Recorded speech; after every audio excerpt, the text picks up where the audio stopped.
A lot of my studies right now have actually been on Last Week Tonight because it's changing the face of satire with the call to action, wanting people to donate money to his new ministry, or church as he's been calling it.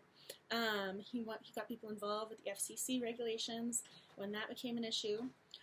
He wants people to go onto his website and utilize the Twitter accounts, the links, and all these other things that he's done to create this online presence. So people have easy access to the hashtags he's created, to the platforms he's created. So it's garnering a new type of involvement that hasn't been done before with satires, at least.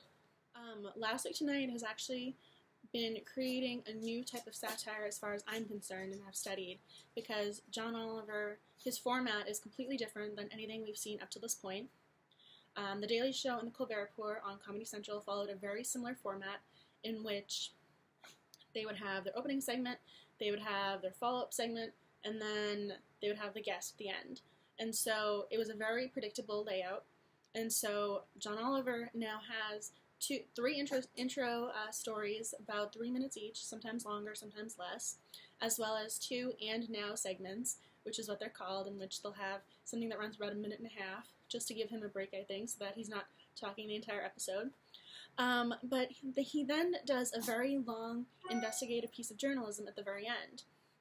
And this can last 15 minutes to 18, sometimes 20 minutes, which is different for satires because most of the time what would end up occurring is someone like Jon Stewart would say, I'm a comedian first. Now John Oliver is actually doing investigative reporting, so he can't just say, I'm a comedian first.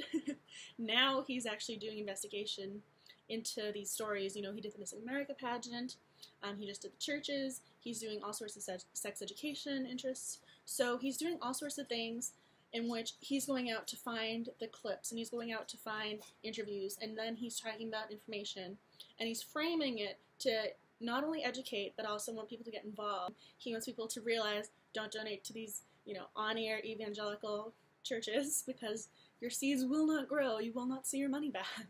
So he's doing all sorts of things to educate the viewer that has not been done in the same way before.